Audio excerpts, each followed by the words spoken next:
جو مذہبی طبقہ ہے اس نے علم الانسان ما لم یعلم کی مخالفت کی، لیکن وزیر اعظم جو ہیں وہ جس طرح سے چیزوں کو بار بار کیا میں ادھر ادھر سے کیا میں موڑتے ہیں، کیا میں لوگوں کو گمراہ کرتے ہیں، وہ صحیح نہیں ہے۔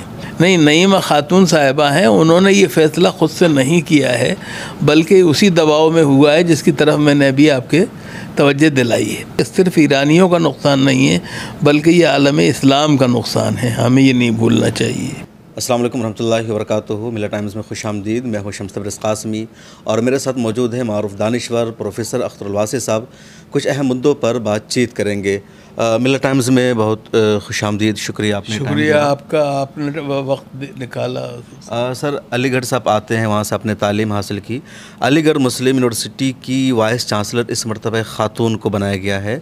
آپ کو کیا لگتا ہے، خاتون کا بنایا جانا صحیح فیصلہ ہے یا جو روایت چلی آ رہی ہے ویسا ہی ہونا چاہیے؟ نہیں، میرا خیال یہ کہ بہت اچھا فیصلہ ہے، اور بنیادی طور پہ یاد ہوگا آپ کو کیا میں اقبال کیا میں مجاز نے اپنے ترانے میں کہا تھا، مطلب یہ کہ اپنے ترانے میں تو نہیں کہا تھا لیکن علیحدہ سے کہا تھا کہ یہ آنچل خوب ہے، یہ آنچل تیرے ماتھے پہ خوب ہے، لیکن اگر اس آنچل سے تو ایک پرچم بنا لیتی تو اچھا تھا۔ تو ایک تو بڑی بات یہ کہ سب سے بڑی بات یہ کہ خاتون جو ہیں وہ علی گڑھ کی وائس چانسلر بنی ہیں۔ دوسری بات یہ ہے کہ آپ کو یہ خیال رکھنا چاہیے کہ نعیمہ خاتون جو ہیں وہ پری یونیورسٹی سے لے کے اور آج تک علی گڑھ ہی کی طالبہ رہی ہیں۔ اچھا، علی گڑھ کی طالبہ علی گڑھ کی طالبہ رہی ہیں۔ تیسری بات یہ کہ علمی اعتبار سے انہوں نے اپنے جگہ بنائی ہے خود اپنی محنت سے، اور اس کے لیے انہوں نے افریقہ کے ممالک میں بھی کام کیا ہے، امریکہ میں بھی کام کیا ہے، اور دوسری جگہوں پہ بھی کام کیا ہے۔ تیسری چیز جو ہے وہ یہ کہ وہ بنیادی طور پہ علی گڑھ مسلم یونیورسٹی کی ان لوگوں میں سے ہیں، ہمیں یہ نہیں بھولنا چاہیے کہ لگاتار 2 دفعہ جامعہ ملیہ اسلامیہ میں نجمہ اختر ہوئی وائس چانسلر، ابھی ان کا ٹرم ختم ہوا تھا کہ نعیمہ خاتون ہو گئیں۔ تو ہمیں اس کا خیال رکھنا چاہیے۔ نعیمہ خاتون علی گڑھ مسلم یونیورسٹی کے پرنسپل کالج کی پرنسپل رہی ہیں، اور ان کے شوہر بھی وہیں پر ویسٹ ایشیا کے اندر پروفیسر رہے ہیں، تو اس بات کو بھی پیش نظر رکھنا چاہیے۔ سر، ایک سوال ہے کہ بی جے پی کے اقتدار میں آنے کے بعد لگاتار جامعہ میں بھی اور ایم یو میں بھی خاتون کو ترجیحی طور پر وی سی بنایا جا رہا، اس کے پیچھے سرکار کی منشا کیا ہے؟ دیکھیے، ایسا ہی ہے، میں اس کو سازش نہیں مانتا، میں آپ کو صاف بات بتاؤں۔ آپ کو یاد ہوگا دسمبر 1920 میں جب جامعہ ملیہ اسلامیہ جب علی گڑھ مسلم یونیورسٹی کو یونیورسٹی کا درجہ ملا تھا، تو اس وقت علی گڑھ مسلم یونیورسٹی کی چانسلر الیکٹڈ چانسلر ایک خاتون بیگم سلطان جہاں بیگم کو بنایا گیا تھا۔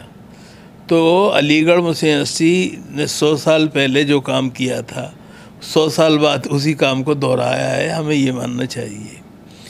تیسری بات جو آپ نے بات کہی، دیکھیے ایک بات آپ سمجھیے، ہر حکومت آنے والے کا انتخاب کرتی ہے۔ علی جامعہ والے کیا میں اس سے پہلے کانگریس والے کرتے تھے، ہمیں نہیں بھولنا چاہیے۔ دوسری بات یہ ہے کہ ایک بات کا ہمیں خیال رکھنا چاہیے، اور وہ یہ کہ ہمیں وائس چانسلرز کو لیڈر آف دی اپوزیشن نہیں بنانا چاہیے، یہ بہت ضروری بات ہے، کیونکہ بہرحال انہیں اپنے لیے یونیورسٹی کے لیے جو کیا میں تمام امداد لانی ہے، پروجیکٹ لانے ہیں، جو کیا میں دوسری کیا میں کام لینے ہیں، وہ کس سے لینے ہیں؟ وہ سرکار سے ہی لینے ہیں۔ تو اس لیے ہمیں اس کام کو وہ نہیں کرنا چاہیے۔ اور نعیمہ جو ہیں وہ بنیادی طور پہ ایک ان کا تجربہ ہے، اور انہوں نے اپنے تجربے سے اپنی جگہ خود بنائی ہے۔ لیکن سر، ایک بات ہے کہ جو اس سے پہلے طارق منصور صاحب تھے، اب یہ محترمہ آئی ہے، تو یہ لوگ ایم یو کی جو شناخت تھی، جو اس کی اسلامی قدریں تھی، اس کو ختم کرنے کی کوشش کر رہے ہیں۔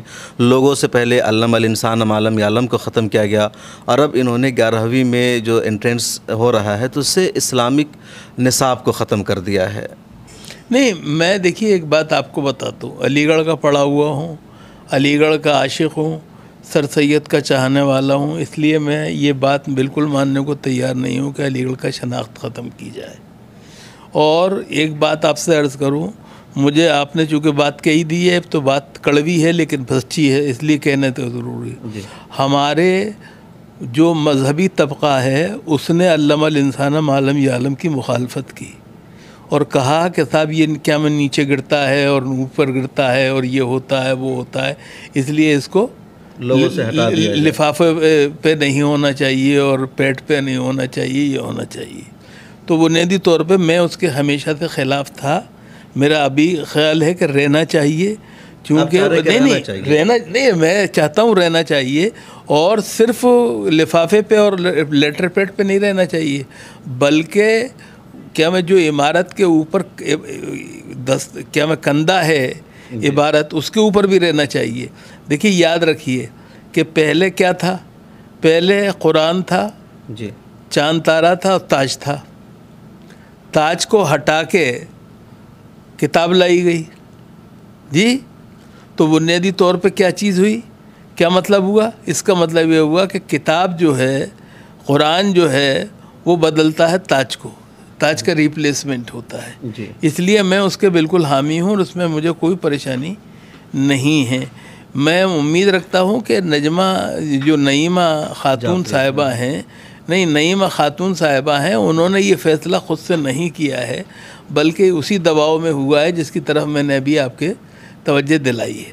اب جہاں تک سوال ہے 11ویں کلاس کے نصاب میں سے اسلامیات کے بعض اسباق کے نکالنے کا، میں اس کا بھی خلاف ہوں، اس لیے کہ وہ بہرحال اسلامیات رہنی چاہیے، ہمیں یہ نہیں بھولنا چاہیے۔ اس کی وجہ کیا ہے؟ اس کی وجہ یہ ہے کہ علی سر سید نے کہا تھا کہ ہم ایسے طلبہ پیدا کرنا چاہتے ہیں جن کے ایک ہاتھ میں قرآن کریم ہو، دوسرے ہاتھ میں فلسفہ ہو اور سر پہ کلمہ طیبہ کا تاج ہو۔ تو یہ ہمیں خیال رکھنا چاہیے کہ سر سید کا یہ ویژن تھا، اور سر سید کے ویژن سے باہر علی گڑھ مسلم یونیورسٹی کا کوئی تصور ہم نہیں کر سکتے ہیں۔ جہاں تک آپ نے طارق منصور صاحب کی بات کہی، میں ان کے بعض چیزوں سے اختلاف کرتا تھا، کرتا ہوں، کرتا رہوں گا۔ مثال کے طور پہ انہوں نے مولانا مودودی اور سید قطب کو نصاب سے باہر کرایا تھا، اور اس وقت کے اسلامک اسٹڈیز کے ہیڈ آف دی ڈپارٹمنٹ پہ زبردستی انہوں نے کی تھی۔ میں اس کے بالکل خلاف ہوں۔ دیکھیے میں مولانا مودودی سے اختلاف کرتا ہوں، سید قطب سے اتفاق کرتا ہوں یا اختلاف کرتا ہوں، یہ علیحدہ بات ہے، لیکن بنیادی طور پہ دونوں نظریہ ساز ہیں، اور ہمیں نظریہ سازوں کا احترام کرنا چاہیے اور نظریے کی لڑائی کو نظریے سے ہی لڑنا چاہیے۔ بہت شکریہ سر۔ ایک دوسرے مدعے پر آتے ہیں۔ ہندوستان میں بھی چناؤ چل رہا ہے اور وزیر اعظم مودی صاحب لگاتار مسلمانوں کے خلاف بولتے رہے ہیں ریلیوں میں کہ مسلمان گھسپیٹیے ہیں، بچے زیادہ پیدا کرتے ہیں، یا مسلمانوں کے نام پر ڈرایا گیا کہ کانگریس کی سرکار آئے گی تو تمام پراپرٹی مسلمانوں کو دی جائے گی۔ دوسری طرف پرسنل انٹرویوز میں وہ کہہ رہے ہیں کہ مسلمانوں سے ہمارے اچھے تعلقات ہیں، مسلمانوں سے دوستانہ رشتہ رہا ہے۔ تو ان سب چیزوں کو آپ کس طرح دیکھتے ہیں؟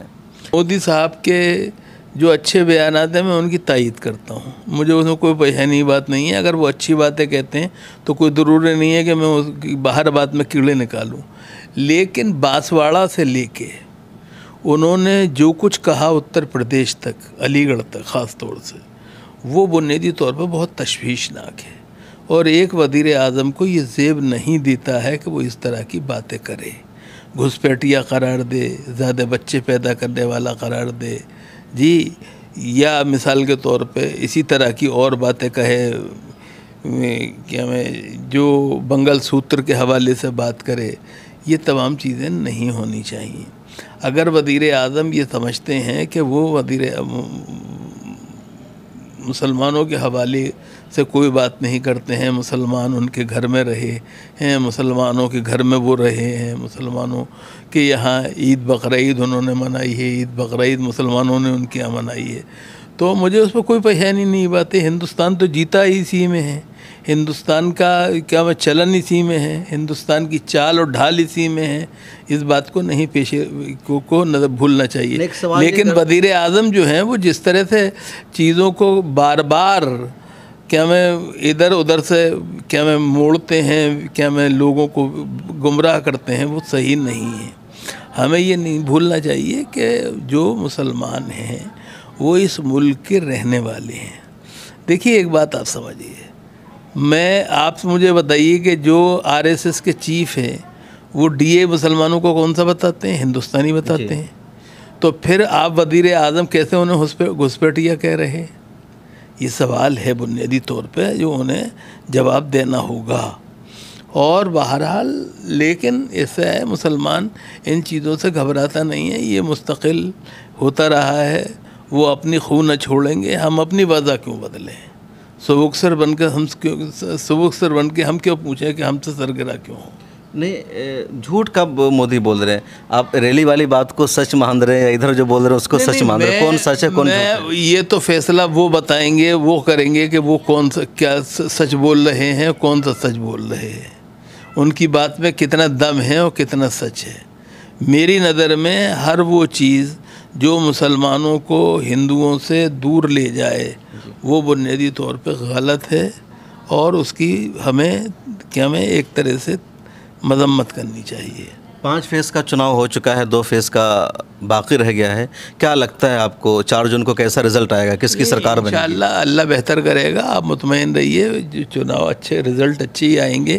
اس ملک کے لوگ جو ہیں وہ بنیادی طور پہ مسلمان ہوں یا غیر مسلم ہوں، وہ بنیادی طور پہ بہت دیر تک جھوٹ اور گمراہی کو برداشت نہیں کر پائیں گے اور صحیح رزلٹ دیں گے آپ کو۔ سر ایک اور سوال، ایران میں ان دونوں ایک بڑا حادثہ ہوا، ہیلی کاپٹر حادثہ ہوا، اور ایران کے صدر کی، وزیر خارجہ کی اور کئی اہم ذمہ داروں کی شہادت ہو گئی ہے۔ آپ کو کیا اس میں راشٹرپتی کی بھی ہوئی ہے؟ جی، ایران کے صدر کی، ایران کے صدر کی ہوئی ہے، ایران کے وزیر خارجہ کی ہوئی ہے، اس کے علاوہ جو تبریز کے گورنر تھے ان کی ہوئی ہے، اور جامع جو شیعہ امام مسجد تھے ان کی ہوئی ہے۔ تو مطلب ایک طرح سے بہت تکلیف دہ معاملہ ہے، اور یہ کہ صرف ایرانیوں کا نقصان نہیں ہے بلکہ یہ عالم اسلام کا نقصان ہے، ہمیں یہ نہیں بھولنا چاہیے۔ یہ کون تھے ابراہیم رئیسی؟ ان کے بارے میں ابراہیم رئیسی جو تھے وہ ملک کے نائب صدر جمہوریہ تھے، اور سب سے بڑی بات یہ کہ وہ جو سپریم لیڈر ہیں ان کے ایک طرح سے بہت چہیتے تھے، اور سب سے بڑی بات یہ ہے کہ انہوں نے ایران کو ایک طرح سے جو فاقہ مستی ہے اس سے نکالا تھا۔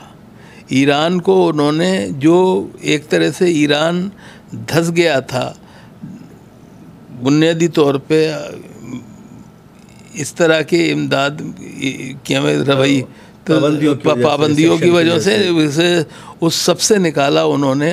ایران کے 5,000 سے زیادہ جو تجارتی ادارے بند ہو گئے تھے، تعمیراتی ادارے بند ہو گئے تھے، جو بنیادی طور پہ کہ ایک طرح سے ملک کے ترقی میں مدد دینے والے ادارے بند ہو گئے تھے، ان سب کو انہوں نے باگزار کیا اور اس کو انہوں نے جگہ دی۔